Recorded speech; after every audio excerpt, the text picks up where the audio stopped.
नमस्कार दोस्तों, स्वागत है आप सभी का अल्टीमेट क्लासेस में एक बार फिर से। और आज का जो अपना क्लास रहेगा वो रहेगा राजस्थान जीके। और राजस्थान जीके में हमारा जो पार्ट चल रहा था वो चल रहा था हिस्ट्री का पार्ट चल रहा था। और हिस्ट्री के पार्ट में हमने जो क्लासें पहले पढ़ चुके हैं उनमें हम लोगों ने पढ़ा था कि गुर्जर प्रतिहार पढ़े और मंडोर शाखा पढ़ा, भीनमाल शाखा और त्रिपक्षीय संघर्ष के बारे में पढ़ा।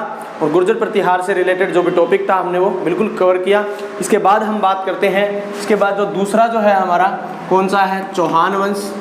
चौहान या जिसे क्या बोला जाता था, चौहान या चाहमान। आज हम बात करेंगे चौहान या चाहमान। राजस्थान में चौहान या चाहमान का जो है किस तरीके से पढ़ना है आपको, सबसे पहले देखिएगा। मैं एक मैप बनाने का प्रयास कर रहा हूँ और आप उस मैप की सहायता से कुछ एक पार्ट को समझ पाएंगे। देखिए किस तरीके से हमारा जो राजस्थान का मैप है वो इस तरीके से ये यहाँ पर आप बना सकते हैं अपना रफ कॉपी के अंदर, ठीक है। अब हम अगर बात करें इसमें तो क्या करना है आपने, सबसे पहले चौहानों के बारे में अगर मैं बात करता हूँ तो ध्यान में क्या रखना है आपको कि चौहानों में सबसे पहले हम पढ़ेंगे किसके बारे में बात करता हूँ तो वासुदेव चौहान। इनका जो संस्थापक या इनका जो मूल पुरुष है चौहानों का, तो चौहानों को एक बात तो ये ध्यान रखेंगे क्या, चौहान जो है इन्हें ये प्रतिहारों के सामंत, प्रतिहारों के क्या थे, ये सामंत थे, ठीक है। ये भी अपने को जिक्र मिलता है इतिहास की किताबों में कि चौहान जो थे उनका दूसरा नाम चौहान या चाहमान भी बोल सकते हैं हम इन्हें। तो ये प्रतिहारों के क्या थे, सामंत थे। और प्रतिहार जो कि हमने पहले पढ़े उसमें देखा गया कि अरबियों को उन्होंने रोके रखा था लास्ट तक। अब हम बात करें तो प्रतिहारों के सामंत थे। सबसे पहले मैं आपको लोकेशन बता देता हूँ। सबसे पहले आप एक लोकेशन याद रखेंगे, सांभर जयपुर। यहाँ पर मैं अभी सिर्फ लिख रहा हूँ क्या, उस समय में इस एरिया को क्या बोला जाता था, सांभर। और सांभर के बाद में आप यहाँ याद रखेंगे क्या, अजमेर। सांभर के बाद अजमेर, अजमेर के बाद आप यहाँ याद रखेंगे क्या, रणथंबोर। और फिर यहाँ बात करेंगे हम नाडोल पाली, नाडोल शाखा, नाडोल। और नाडोल कहाँ है वर्तमान में, नाडोल जो है वो है पाली। ये चार तो लोकेशन आपको याद रखनी है। बात कब की है, 551 ईस्वी की बात है। और वासुदेव चौहान या वासुदेव नामक व्यक्ति ने सांभर में क्या किया था, चौहान वंश की नींव रखी थी, ठीक है। 551 ईस्वी वासुदेव चौहान कहाँ पर, सांभर। और इसके बारे में आगे और भी जिक्र करेंगे हम। केवल चार लोकेशन की अगर मैं बात करूँ एक बार के लिए तो आप इस पर ध्यान रखें। सांभर के बाद में अगर मैं बात करूं तो अब आप आ जाइए अजमेर। और अजमेर में ये जो बात है ये है 1113 ईस्वी। और यहाँ पर आप याद रखेंगे अजय राज चौहान, ठीक है। 1113 में अजमेर के अंदर जो नींव रखी, अजमेरू दुर्ग का निर्माण किया, अजमेर को राजधानी बनाया, तो वो कौन थे, अजय राज। उसके बाद में यहाँ नाडोल पाली की अगर बात करें तो ये थे लक्ष्मण। ये मैं बताऊंगा आपको कि लक्ष्मण कौन थे, ठीक है ना। इन्होंने 960 ईस्वी की बात है ये, लक्ष्मण ने नाडोल पाली में चौहान वंश की नींव रखी। और उसके बाद अगर बात करूं मैं रणथंबोर के चौहान, तो रणथंबोर के अंदर ये हुई थी गोविंदराज। और गोविंदराज कौन था, पृथ्वीराज चौहान यानी P3 का पुत्र, पृथ्वीराज चौहान थर्ड का पुत्र गोविंदराज। और गोविंदराज ने 1194 ईस्वी में क्या रखी थी, नींव रखी या स्थापना की, या यहाँ पर एक शाखा का अलग से उद्भव किया। तो ये चार लोकेशन आपको याद रखनी है। उसके बाद में हम और जो चौहान है, इसके अलावा जो चौहान है वो हम पढ़ेंगे नेक्स्ट लेक्चर में। अभी हम यहाँ बात करते हैं इन चौहानों के बारे में। तो चौहान सबसे पहले ये याद रखना है कि प्रतिहारों के सामंत थे। 551 ईस्वी में वासुदेव चौहान ने सांभर में चौहान वंश की नींव रखी।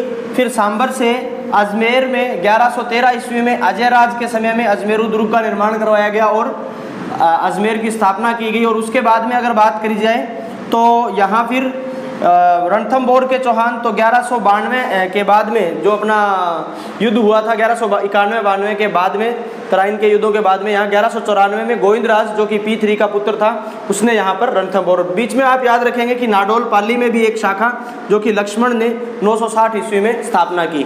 तो इसका एक बार आप स्क्रीनशॉट ले लीजिएगा। इसके बाद में यहाँ पर काफ़ी जगह है तो मैं यहाँ लिख देता हूँ। देखिए, अब अपना टॉपिक होगा चौहानों की उत्पत्ति के मत। चौहानों की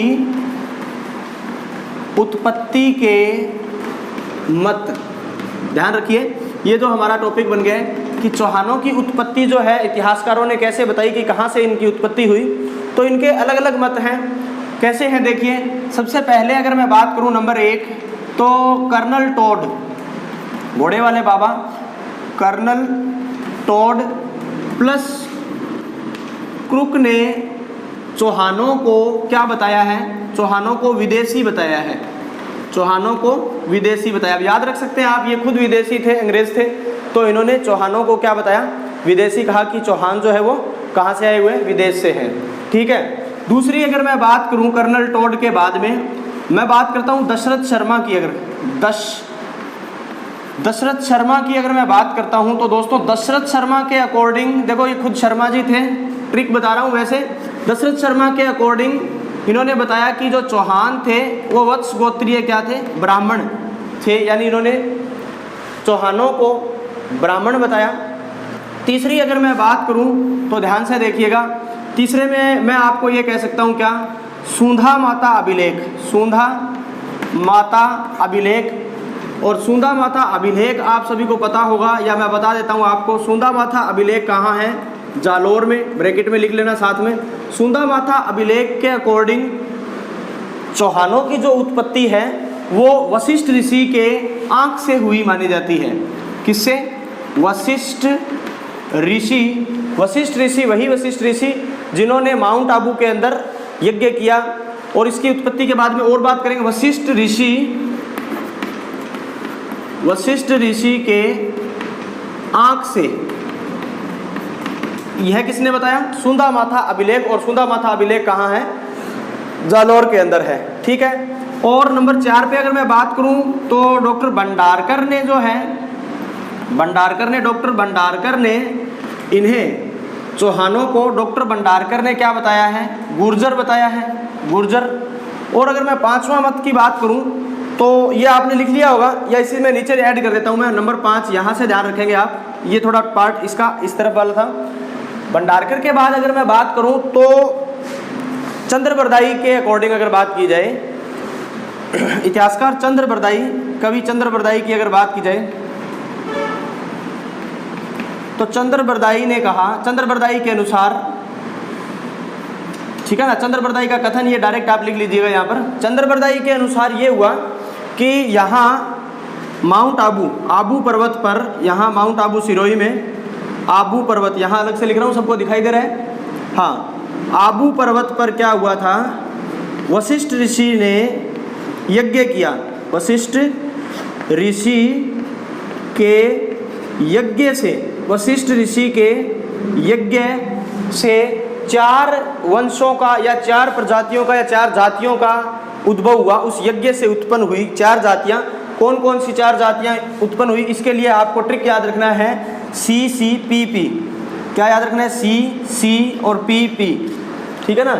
अब वो CC वो नहीं पीनी है जो अपने को शाम को जो पीते हैं, वो वाली नहीं। वशिष्ठ ऋषि के यज्ञ से 4 जो है साम्राज्य, ये वंश निकल कर के आए। कौन से? उत्पत्ति के मत माने जाते हैं ये चंद्रबरदाई के अकॉर्डिंग। CCPP का मतलब ये है चालुक्य। C पहले C से याद रखना है, चालुक्य। और यहाँ जो अपने ये जो टर्म्स रहेगी या जो फुल फॉर्म रहेगी, ये ज़रूरी नहीं है कि आप अंग्रेजी के अंदर C फॉर कैट से S फॉर जो बनाते हैं आप अक्सर उस तरीके से रहेगी। यहाँ अपना ट्रिक अपने अकॉर्डिंग याद रखना है, अपने को एग्जाम में कैसे याद रखना है उस तरीके से देखिएगा। C से याद रखना है चौहान, फिर दूसरे C से याद रखना है चालुक्य, परमार और प्रतिहार। ये 4 जो वंश है इनका उदय कहाँ से हुआ? वशिष्ठ ऋषि के यज्ञ से हुआ, माउंट आबू आबू पर्वत पर वशिष्ठ ऋषि ने यज्ञ किया, वहाँ से हुआ। ये कथन किसका है? ये कथन है चंद्रबरदाई का। तो मैं यहाँ लिख सकता हूँ कि चौहानों की उत्पत्ति चंद्रबरदाई के अकॉर्डिंग कहाँ से हुई? वशिष्ठ ऋषि के यज्ञ से हुई। कहाँ से हुई? वशिष्ठ ऋषि के यज्ञ से हुई। इसके चंद्रबरदाई के इसी मत का समर्थन करते हैं दो लोग। कौन कौन दो लोग? इसके दो लोग वो हैं, एक तो है मुहणोत नैन्सी। कौन कौन है? मुहणोत नैन्सी ने इस मत का समर्थन किया है कि चौहानों की उत्पत्ति वशिष्ठ ऋषि के यज्ञ से हुई है, मुहणोत नैन्सी। और दूसरे जो है वो है अपने सूर्यमल मिश्रण। कौन है? सूर्यमल मिश्रण। क्लियर है दोस्तों? पूरा लिखा हुआ सब समझ में आ रहा है? एक बार आप इसका स्क्रीनशॉट ले लीजिएगा। तो मैं दोबारा बता देता हूं आपको। कर्नल टोड ने चौहानों की उत्पत्ति, कर्नल टोड व क्रुक ने विदेशी बताया है। प्रश्न पूछा जाएगा डायरेक्ट इसमें से कि कर्नल टोड के अनुसार चौहानों की उत्पत्ति का निम्न में से कौन सा मत सही है? 4 ऑप्शन में होंगे, विदेशी, ब्राह्मण, वशिष्ठ ऋषि की आंख से, गुर्जर, ये सब मिला होगा। या फिर आपको क्या किया जाएगा कि एक तरफ ये नाम दे दिए जाएंगे, एक तरफ ये मत दे दिए जाएंगे और आपको सुमेलित करवाना पूछ सकता है। तो आपको ये चीज़ ध्यान रखनी है। कर्नल टोड ने विदेशी बताया। दशरथ शर्मा, अब शर्मा से आप यहाँ ट्रिक याद रख सकते हैं। उन्होंने क्या बताया? ब्राह्मण। सूंधा माथा अभिलेख के अनुसार सूंधा या अंधा बोल के देखिए, सूंधा या अंधा, अगर आप बोल के अंधा मतलब आंख तो याद रह जाएगा। सूंधा माथा अभिलेख यानी वशिष्ठ ऋषि की आंख से चौहानों की उत्पत्ति हुई है। और वह सूंधा माथा अभिलेख कहाँ है दोस्तों? जालौर में है। बात करें अगर डॉक्टर डी भंडारकर की, तो भंडारकर ने इन्हें क्या बताया है? गुर्जर बताया है। ठीक है ना? अब अगर बात करें आगे चंद्रबरदाई के अकॉर्डिंग, तो इनकी उत्पत्ति वशिष्ठ ऋषि की यज्ञ से हुई है। वशिष्ठ ऋषि की आंख से कि कहाँ से पता चलता है? सूंधा माथा अभिलेख से, लेकिन वशिष्ठ ऋषि के यज्ञ की बात जो है वो बताई चंद्रबरदाई ने। और अगर आगे की बात करें तो चंद्रबरदाई ने के इस मत का समर्थन दो लोग करते हैं। कौन कौन? मुहणोत नैन्सी और सूर्यमल मिश्रण। अब मैं आपको बताने जा रहा हूँ चौहानों की उत्पत्ति का वह मत जो कि सर्वमान्य है और बिल्कुल अब उसको एक्सेप्ट करना है। तो कौन सा है वो? उसके लिए आपको थोड़ा सा जगह चाहिएगा, लिख लीजिएगा कि चौहानों की उत्पत्ति का जो मत है, सर्वमान्य मत, उसको लिखेंगे नंबर 6 पे लिखेंगे यहाँ। डॉक्टर गौरी शंकर हीराचंद ओझा, गौरी शंकर हीराचंद ओझा के अनुसार, गौरी शंकर हीराचंद ओझा के अनुसार चौहानों को क्या बताया गया दोस्तों? चौहानों को बताया गया है सूर्यवंशी। क्या बताया गया है? सूर्यवंशी बताया गया है। और यही मत जो है, यही मत सर्वमान्य और सही बताया गया है। सर्वमान्य है यानी सबने इस मत को स्वीकार किया है। ठीक है ना दोस्तों? तो ये इतना सा टॉपिक था। अब मैं बोर्ड को इरेज करूँगा, तो आप ये इतनी टॉपिक में एक बार फिर से रिवीजन लगा लीजिएगा। चौहान या चाहमान प्रतिहारों के सामंत थे। 551 में वासुदेव चौहान ने सांभर में चौहानों की नींव रखी। और उसके बाद अजय राज ने अजमेर में 1113 के अंदर अजमेर दुर्ग बनवाया। और उसके बाद की अगर बात करें रणथंभौर में, तो पृथ्वीराज चौहान थर्ड का पुत्र यानी P3 का पुत्र गोविंद राज, जिसने 1194 ईस्वी में रणथंभौर के चौहानों की नींव डाली। और उसी बीच में क्या हुआ? नाडोल पाली के अंदर लक्ष्मण 960 ईस्वी में, जो कि वाकपति राज सेकंड का पुत्र था, और उसने यहाँ पर चौहान वंश की स्थापना की। और चौहान वंश की उत्पत्ति के मत की अगर बात की जाए तो चौहान वंश की उत्पत्ति के मत मैंने आपको सीरियली यहाँ पर बता दिए हैं। सबसे पहले मैंने आपको बताया था कि चौहान वंश की उत्पत्ति विदेशी किसने बताया है? विदेशी लोग ही बता सकते हैं, या तो कर्नल टोड और क्रुक, इन दोनों ने मिलकर के क्या बताया? विदेशी बताया। और वशिष्ठ ऋषि की आंख से तो सूंधा माता अभिलेख से हमें पता चलता है। और ब्राह्मण किसने बताया है? तो दशरथ शर्मा ने इन्हें ब्राह्मण बताया है। और अगर बात करें DR भंडारकर की, डॉक्टर भंडारकर की, तो उन्होंने गुर्जर बताया है। और अगर बात करें चंद्रबरदाई की, तो वशिष्ठ ऋषि के यज्ञ से, और इसी मत का समर्थन करते हैं मुहणोत नैन्सी और सूर्यमल मिश्रण। और जो अंतिम और सर्वमान्य मत है दोस्तों वो ये है कि गौरी शंकर हीराचंद ओझा सूर्यवंशी, गौरी शंकर हीराचंद ओझा के अनुसार चौहान जो थे वो क्या थे? सूर्यवंशी थे। और यही मत सर्वमान्य है। क्लियर है सभी को? चलिए आगे बढ़ते हैं। अब दोस्तों अब हम बात करेंगे किसकी? इनके शासकों की अगर बात की जाए तो इनके शासकों का क्रम आपको जो किताब में दिया गया है उसके अकॉर्डिंग भी आप फुल डिटेल से पढ़ के देख लीजिएगा, और फिर आप ये देख लीजिएगा कि उससे एग्जाम में कितने प्रश्न पूछे हुए हैं, और मैं आपको जो क्रम लिखवा रहा हूँ उस तरीके से याद रखना है। ये जरूरी नहीं है कि मैं आपको सभी का सीक्वेंटली वो उसका पुत्र कौन था, उसका पुत्र, जो अनुपयोगी हैं या जिनका एग्जाम की दृष्टि से नहीं पूछा जाता मैं उनका यहाँ जिक्र नहीं करूँगा। तो शासक की अगर बात करें, लेकिन जो मोस्ट इंपॉर्टेंट से जहाँ से प्रश्न उठते हैं वो आप निश्चित रहिएगा कि यहीं से पूछे जाते हैं सवाल। तो सबसे पहले बात करते हैं शासकों की। तो शासकों में आपको क्रम याद रखना है दोस्तों। सबसे पहले बात करें किसकी, वासुदेव, ठीक है ना। वासुदेव के बाद में याद रखना है कौन सा, दुर्लभ राज, वासुदेव, दुर्लभ राज, और पहला, दूसरा और तीसरा, तीसरा कै, ख और गे तीसरे नंबर पर आता है, ध्यान रखना। देखिए वासुदेव तो आपको याद रह जाएगा, मैंने अभी मैप में समझाया। वासुदेव इसका मूल पुरुष था, इनकी स्थापना की थी तो वासुदेव चौहान। दे से मतलब दूसरा, दूसरा याद रखोगे ना तो ये आपको दू से दुर्लभ राज और दू से दूसरा ये भी याद हो जाएगा। गे कौन से नंबर पे आता है, तीसरे नंबर पे आता है, तो गुवक याद रह जाएगा आपको। तीसरा शासक, प्रतापी शासक याद रखेंगे कौन सा, गुवक। वासुदेव, दुर्लभ राज और गुवक, यहाँ तक किसी को कोई दिक्कत नहीं है। अब याद रखेंगे क्या, चंदन राज, चौथे नंबर पर याद रखेंगे क्या, चंदन राज। और उसके बाद में हम याद रखेंगे क्या, विग्रह राज, विग्रह राज सेकंड की बात कर रहा हूँ मैं यहाँ पर, विग्रह राज। और फिर बात करेंगे किसकी, वाकपति राज सेकंड, विग्रह राज, वाकपति राज। तो देखिए तीन तो इस तरीके से याद हो जाएंगे आपको, वासुदेव, दुर्लभ राज, गुवक, चंदन राज, विग्रह राज और वाकपति राज। अब अगर बात की जाए तो दो ऐसे याद रखने हैं आपको, मैं यहाँ लिखूँ या यहीं इसके नीचे लिख देता हूँ। ऐसे आपको याद रखने हैं क्या, अजय राज, अजय राज के बाद में आपको याद रखना है अर्णोराज या आनाजी, अर्णोराज, या फिर हम इसे क्या कह सकते हैं, इनका जिक्र आनाजी नाम से भी किताबों में मिलता है, अजय राज, अर्णोराज। तो ध्यान से देखिए तीन, पहला वासुदेव, पहला कौन था, वासुदेव, दूसरा दुर्लभ राज, गमला तीसरे नंबर पे आता है तो गुवक, फिर चौथा यानी याद रख सकते हैं चंदन राज, फिर दो वैसे शुरू होते हैं, विग्रह राज सेकंड और वाकपति राज सेकंड। फिर बात करें दो एक ही अगर बात करें तो अजय राज और अर्णोराज या आनाजी, ठीक है।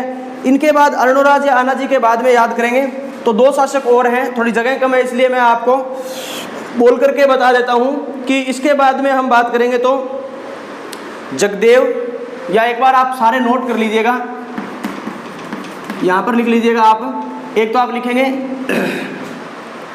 जगदेव लिख लीजिएगा एक तो, और दूसरा आप लिखेंगे इसमें विग्रह राज या विसल देव। इसके बाद कौन सा लिखेंगे, विग्रह राज, ये विग्रह राज चतुर्थ है दोस्तों, विग्रह राज चतुर्थ या विसल देव,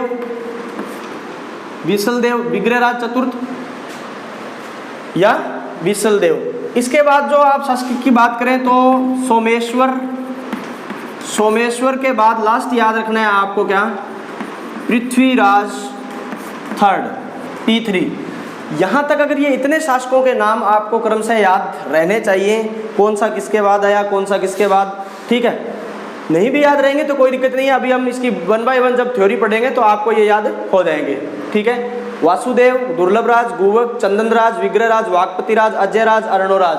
फिर यहाँ से जगदेव, विग्रह राज चतुर्थ यानी बीसल देव, विग्रह राज चतुर्थ यानी बीसल देव, सोमेश्वर, और बात करें हम किसकी, पृथ्वीराज चौहान। और P3 पृथ्वीराज चौहान के बाद में यहाँ पर किसका शासन शुरू हो गया था, ठीक है ना। तो अब अपने आगे की बात करें तो सबसे पहले मैं पढ़ाने वाला हूँ आपको क्या, वासुदेव, ठीक है। वासुदेव ने क्या किया था, अभी मैंने आपको बताया था 551 में क्या किया था, स्थापना की थी, ठीक है। कहाँ स्थापना की थी, तो यहाँ लिख लीजिएगा आप सांभर या सपादलक्ष। और सपादलक्ष किसको कहते हैं, 1.25 लाख गांवों का समूह। ये नोट कर लिया होगा आपने, वीडियो को पीछे करके या रोक करके एक बार इसको लिख लीजिएगा। मैं यहाँ पर जगह कम होने की वजह से इसको इरेज कर रहा हूँ। वासुदेव ने 551 में स्थापना की, चौहान वंश की नींव डाली, कहाँ पर, सांभर, सपादलक्ष। और सपादलक्ष को हम क्या कह सकते हैं, 1.25 लाख गांवों का समूह। दिखाई दे रहा है सभी को। सांभर सपादलक्ष में वासुदेव ने 551 ईस्वी में क्या किया था, चौहान वंश की नींव डाली थी, ठीक है। चौहान वंश की स्थापना की थी। और इन्होंने क्या किया था, तो इन्होंने सांभर झील का निर्माण करवाया था। सांभर झील का निर्माण किसने करवाया? तो सांबर झील का निर्माण भी किसने करवाया था? वासुदेव चौहान ने ही करवाया था। वासुदेव ने करवाया था सांबर झील का निर्माण। और अगर बात लिखना चाहो तो इसमें लिख सकते हो राजशेखर की कुछ कृतियां मैंने कल बताई थी। राजशेखर ने इनके दरबार में प्रबंध कोश की रचना की थी। प्रबंध कोश की क्या की थी? रचना की थी। प्रबंध कोश नामक का ग्रंथ लिखा था। दोस्तों इतने मैटर में से आपका वासुदेव चौहान से प्रश्न बाहर नहीं जाएगा। अब अगर बात करते हैं दुर्लभ राज, तो दुर्लभ राज में केवल एक ही पॉइंट याद रखना है कि चौहानों के समय प्रथम मुस्लिम आक्रमण किसके काल में हुआ? प्रथम मुस्लिम हमला, या मैं यूं कह सकता हूं क्या, आक्रमण। तो दुर्लभ राज के समय प्रथम मुस्लिम हमला या आक्रमण हुआ था, तो वो शासक कौन था? दुर्लभ राज था। आगे बात करते हैं अपने गुवक की बात करते हैं। तो गुवक के लिए आपको एक ही बात याद रखना है, गुवक ने हर्षनाथ मंदिर का निर्माण करवाया। चौहान के किस शासक ने हर्षनाथ मंदिर का निर्माण करवाया? हर्षनाथ मंदिर का निर्माण करवाया। ये याद रखना है, बस एक लाइन आपको यहाँ पर लिखनी है, ठीक है। अब अगर बात करें चंदन राज की, तो चंदन राज के लिए दोस्तों आपको याद रखना है, चंदन राज की पत्नी की स्टोरी थोड़ी सी है। चंदन राज की पत्नी, और पत्नी का नाम था क्या? आत्म प्रथा। और इस आत्म प्रथा जो इसकी पत्नी थी, इसको काल सर्प योग था। क्या था? काल सर्प योग। चंदन राज की पत्नी आत्म प्रथा को काल सर्प योग होने के कारण ये एक ऋषि के पास गए, और उस ऋषि ने इसकी पत्नी यानी आत्म प्रथा को कहा कि पुष्कर में जाकर के पुष्कर शिवालय में पूजा पाठ करें, पूजा अर्चना करने के लिए, प्लस इसको पुष्कर झील में दीपदान करने के लिए बोला गया, और वो कालसर्प योग तुम्हारा हट जाएगा, इस तरीके की बात कही। और तभी से हमारे राजस्थान में दीपदान महोत्सव का जो है प्रचलन है, ठीक है। तो ये बात याद रखनी है आपको, किसके समय में? चंदन राज। और चंदन राज की पत्नी का नाम आत्म प्रथा, कालसर्प योग, पुष्कर शिवालय में दीपदान, पुष्कर शिवालय में पूजा पाठ करने के लिए बोला, प्लस क्या बोला गया इनको बाला गया कि आप दीपदान कीजिए, ठीक है। अब अगर हम बात करते हैं किसकी? विग्रहराज सेकंड की। तो विग्रहराज सेकंड के बात में छोटा सा ही है, इसका भी एक स्टोरी छोटी सी क्या है कि विग्रहराज सेकंड के समय क्या था कि गुजरात का शासक था कौन? मूलराज फर्स्ट। मूलराज फर्स्ट था। मूलराज फर्स्ट को हराया। विग्रहराज सेकंड ने क्या किया था? गुजरात के मूलराज फर्स्ट को हराया, ठीक है। एक बात तो ये याद रखनी है। दूसरा आपको क्या याद रखना है कि मूलराज फर्स्ट को हराया, इनकी आशा थी, ठीक है, तो वो आशा पूरी हो गई इनकी। इस तरीके से हम इसको याद रख सकते हैं। तो इन्होंने क्या किया? बड़ौंच लिख सकते हैं, बड़ौंच लिख सकते हैं, अलग अलग किताबों में इसकी ये जो शब्द है कोई दिक्कत नहीं है। बड़ौंच में आशापुरा माता का मंदिर बनवाया। आशापुरा माता का मंदिर बनवाया। ये आपको याद रखना है, किसके लिए? विग्रहराज सेकंड के लिए। विग्रहराज सेकंड ने क्या किया था? मूल राज को मूल से उखाड़ दिया था, मतलब उसको हरा दिया था। गुजरात का शासक था, को हराना, और यही उसकी आशा थी, यही उसकी जीत थी। इसलिए आशा पूरी होने पर उसने भ्रंश में क्या किया था? आशापुरी माता का मंदिर बनवाया था। वाकपति राज के लिए मैंने आपको अभी बता दिया था दोस्तों, वाकपति राज सेकंड का ही पुत्र था कौन? लक्ष्मण। वाकपति राज सेकंड का पुत्र लक्ष्मण। वाकपति राज सेकंड इंपॉर्टेंट क्यों हो जाता है? क्योंकि लक्ष्मण जो था, लक्ष्मण ने 960 ईस्वी में नाडोल पाली में, नाडोल कहाँ है? पाली। नाडोल यहाँ लिखा हुआ दिखाई दे रहा है सभी को? नाडोल में चौहान वंश की क्या रखी थी? स्थापना की थी।